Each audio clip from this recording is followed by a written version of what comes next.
REA. REA. REA. REA. Audio. REA Audio. REA Audio. REA Audio. Audio. Audio. REA Audio.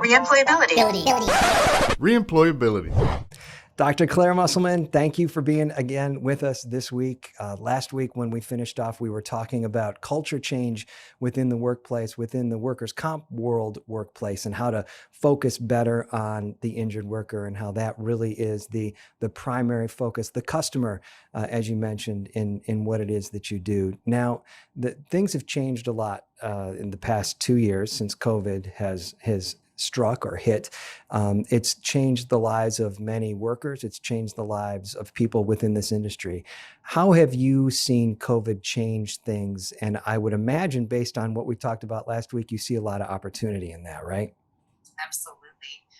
From a beginning standpoint, I think COVID as a whole has really showcased a couple of elements. Number one, we've got mental health and the well-being. I think there were a lot of people that were skeptical about mental health, let alone adding mental health as a component of workers' compensation. And since we all got to feel this, we all got to figure out what it felt like to be isolated from our friends and family, removed from our work environments, placed in a different environment.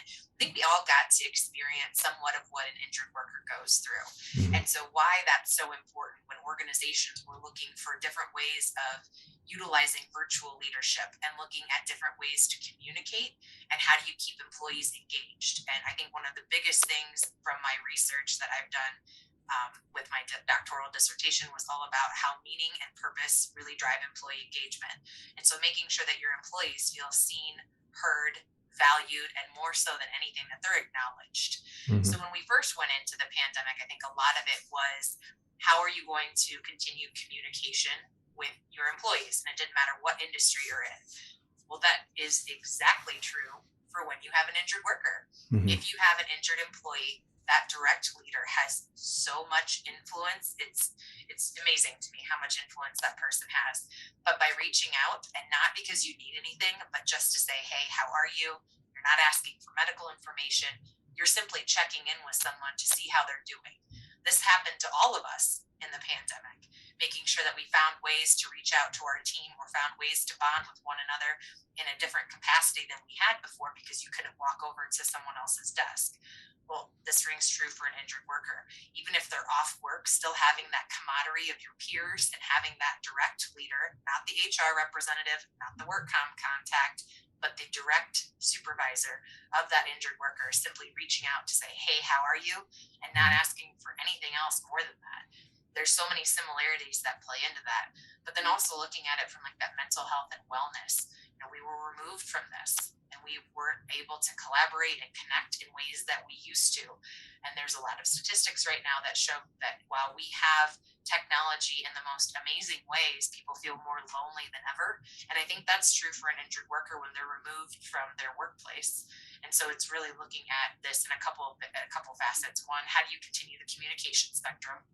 And then number two, what do you do to drive meaning and purpose through that injured worker, even when they're off work? And that's where empowerment is really important, making sure you're establishing correct check-ins, trying to find ways that you make sure that injured worker is utilizing self-care. So when we look at return to work, it's imperative that we're looking at it bigger than just getting somebody back to work so that we don't have to pay them anymore, but more on that, how do people use self-care? How do they get up in the morning? They get dressed, they brush their teeth, they make breakfast, they get themselves to their employment, wherever that is, whether it's with the current employer or maybe a transitional duty program. It's imperative on that health and healing. And I know you and I talked offline about, even just with the pandemic or working from home, how many times do you really get dressed in the morning and you put on shoes and you do that, and how it changes your mindset. So when we look at things from a mental health standpoint, a lot of it does come from that self-care components of what makes you feel your best self. And how do you actually take care of yourself? And so when we look at that, when we're working with an injured worker, that needs to be one of the focal points when we're looking at working with an injured worker and when we're focusing on getting them back into a work environment. It's super easy to get jaded in this industry. And you've done just a fantastic job at keeping that positive mindset and instilling that in the folks that work on your team. what would you say to the adjuster or even the account manager or risk manager today that's listening to this and saying, I just feel like every one of my injured workers is somehow trying to get one over on me, right? That's where that jadedness comes. It's those bad stories that we hear so much of when there's probably only that many, like a little bit of bad and a lot more good. But we always, as human beings, kind of tend to lean in towards the bad. What would you say to those people that just feel like they just want to churn people through because they feel like everybody's out to get them? So I think the first thing is to start with so if we're going to talk to risk managers, okay. So statistically speaking, work comp hard fraud is about 1% to 2% in the entire industry. So for the one claim that you can remember that was so terrible, I can show you quite a few that were not. Mm-hmm. And so my second piece of that would be, is it actually factual, or is this just the lens from which you are looking at things? Because I understand that those reserves can get really high on one claim and it can destroy a year. I understand that. The other piece is I would ask what the organization's culture looks like, because those that tend to have workers' compensation programs that are not as positive or as nurturing as we would like to see, with effective return to work programs and just keeping their mod ratings down, they tend to have an organizational problem, not necessarily a work comp problem. Mm-hmm. And I say that because when you see the organizational cultures that have a very high amount of work comp claims, or they have a heavier amount of similar claims, there's something else that's going into it. So when you look at the organizational culture as a whole, what are the mission, vision, values? What's your safety culture like? How do your employees feel seen, heard, acknowledged, and valued? Because those that don't have a strong organizational culture where their people do feel valued are going to see more of that soft fraud that comes into the manipulation of the system. Mm-hmm. And I say that because most of the time when there are issues, it's not always the adjuster. We hear that time and time again, where we hear, this is a result of having a bad adjuster or somebody that wouldn't call us back, when in reality, there's an issue at the employer side. Mm-hmm. And so sometimes when we have these conversations, which I've had, especially when I was on the carrier side, every employee was terrible. And so they had a work comp claim. And I say, okay, well, let me see the HR file. And it's empty. Mm-hmm. So one of the things I would remind workers' compensation professionals and risk managers is that workers' compensation is not a remedy for poor hiring decisions. Right. And once they've filed that claim, it is our duty to restore the livelihood of these injured workers and get them back to work, back to life, and then we can proceed on.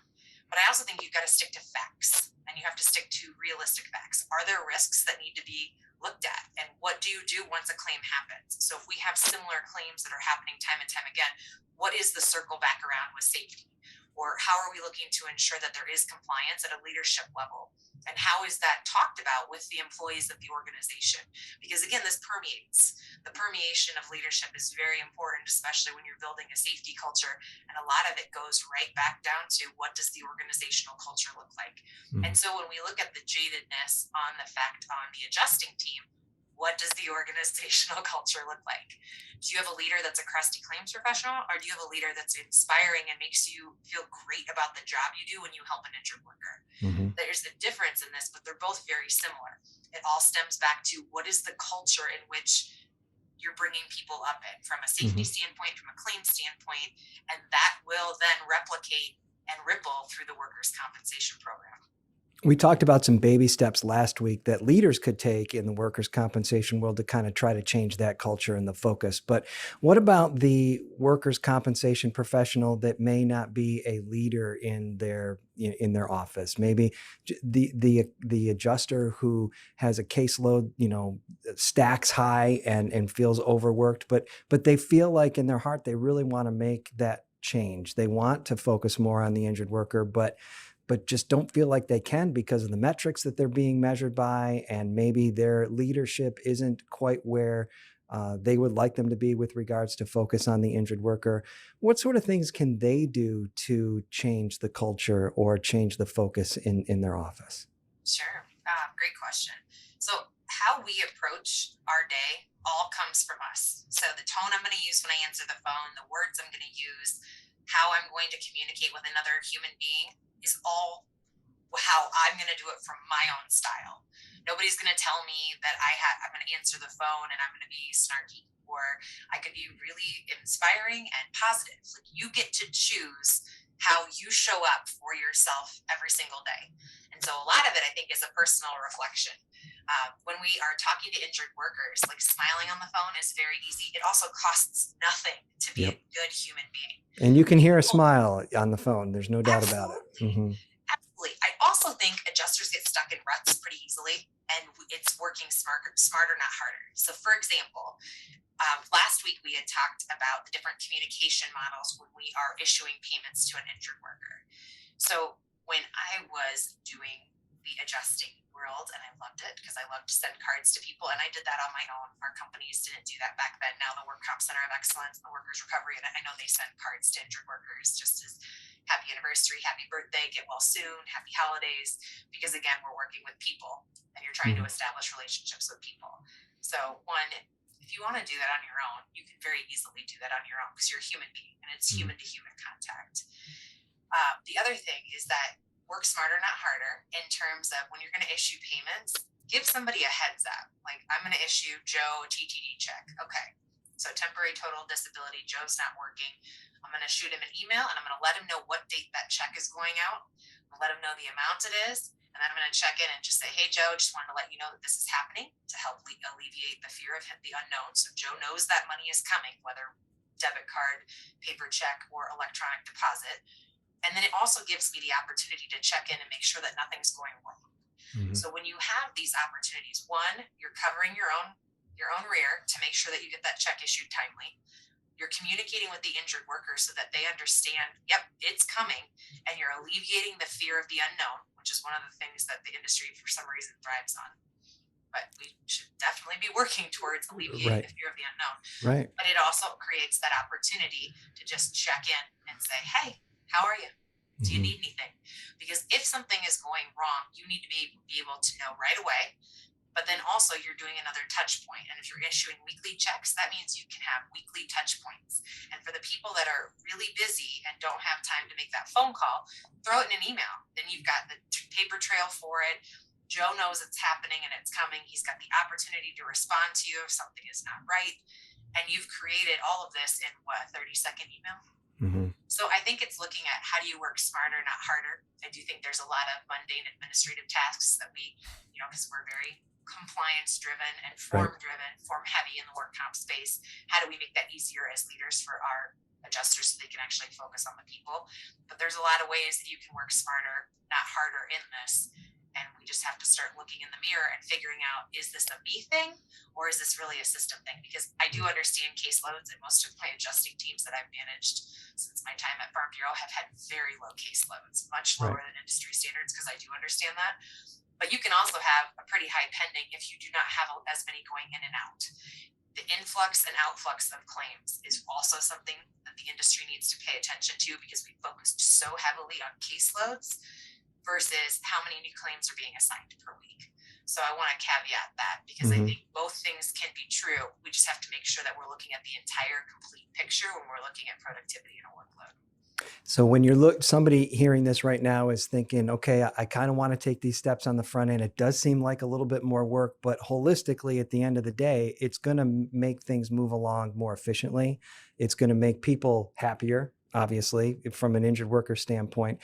How does that directly affect the adjuster, right? So if we're trying to prove to an adjuster that using these tools is going to make their life better or easier, or however you want to term that, do you have a story or two that you could share where folks actually implemented some of these strategies and things turned out really, really well? Yeah. So one of my favorites is a woman, I believe she was almost 70. And I love this story because it's so great. So in one of my prior lives, we used vision boarding as a tool that we taught our adjusting teams so that they could work with their injured workers using vision boarding. Now, I guarantee you're not going to find that in any other claims curriculum, but you found it in ours because it's an important component of how do you get an injured worker to visualize where they need to go. Now, remember, the mind is incredibly powerful. You can rewire the brain. So sometimes it just needs a pictorial direction. Mm-hmm. So we had a woman who had a shoulder injury. And so while the adjuster is working with this injured worker, she's trying to figure out what's important to you. Like, what do you like to do for fun? They're trying to get to know each other. And she loves to golf with her grandchildren. And her big goal was for her 70th birthday, she wanted to be back on that golf course golfing with her grandchildren. And so she needed to have shoulder surgery. So the adjuster asked her to put up a photo of her golfing with her grandkids in her bathroom, on her refrigerator, and I think in 2 other places, like maybe on her bedroom mirror and somewhere else where she would see this all the time. And so they would talk about it. Be like, how's that range of motion for your shoulder? We want to get you back on that golf course for your birthday. On her 70th birthday, the adjuster did send her a card, and in response, the injured worker sent back a picture of this woman golfing with her grandchildren. It's amazing. Because what was interesting about this is we get so caught up in getting people back to work, we forget about the life components. And so much more, the life components have less restriction or have more restrictions than we're giving people credit for. So by focusing on that injured worker, focusing on golfing with her grandchildren, which is going to create positive memories, and it helps her brain release endorphins. She's happy. You've got dopamine. You've got all these happiness hormones that are released as a result of this type of thought process. Well, guess what? If she gets her range of motion back to golf, she can go back to work. Right. They go hand in hand. Yeah. But we get so focused in one direction that we forget that we're working with somebody that has this really great big life, but nope, we have to get you back to work. Our goal is back to work. Yeah. Okay. Well, look at some of the life elements that play into that, because a lot of people work out, or a lot of people belong to gyms where there's communities that belong in those gyms, or people like these activities with family members or friends, or maybe they do like we have Ragbri in Iowa where there's a big cycling event. If you can find things like that help your injured workers stay motivated, it gives you as an adjuster a way to continue communication by always checking in, like, hey, how are those grandchildren? Have you gotten to see them lately? Especially with it just being the holidays, like, what are your grandchildren doing for the new year? It gives you a different, more in-depth human component and a connection piece that we don't normally teach on those adjusting desks. Mm-hmm. We teach compliance rules, regulations, compensability, jurisdictions, etc. And we fail to remember that we're working with another human being who might have a great big life outside of this work comp claim. Yep. It sounds so simple. It's what you can do rather than what you can't do. Right. Which is a very big focal point. Yeah. Reemployability, we reach out to nonprofits to try to place injured workers, and we're always telling them what the restrictions are, but what really helps in getting people placed is telling them what they can do, right? Nonprofits may not think of certain aspects of what somebody who's sedentary, who can't use their arms, there's things those people can do. And so we point those things out that they can do rather than focusing on those things that they can't do, obviously making sure that those things are always, being adhered to as well. But this stuff isn't brand new stuff. It's just taking it and putting it in the light of an industry that really hasn't adopted this type of focus before. If you look into your crystal ball, Dr. Claire, and see what happens to the workers' comp industry if some of these steps aren't taken, take a look into the future, and let's say folks embrace this new look on the workers' comp industry.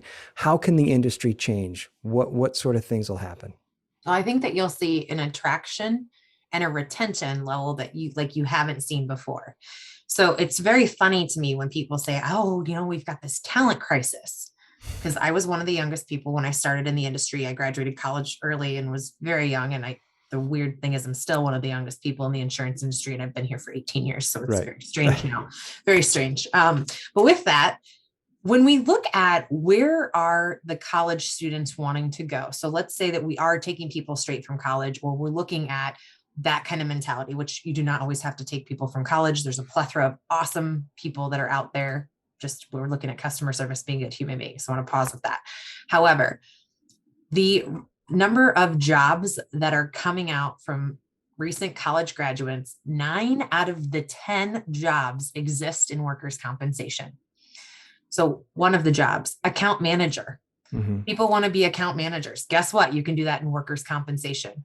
Financial analysts. Oh, guess what? You can do that in workers' compensation. Right. Account executives. Again, same thing there.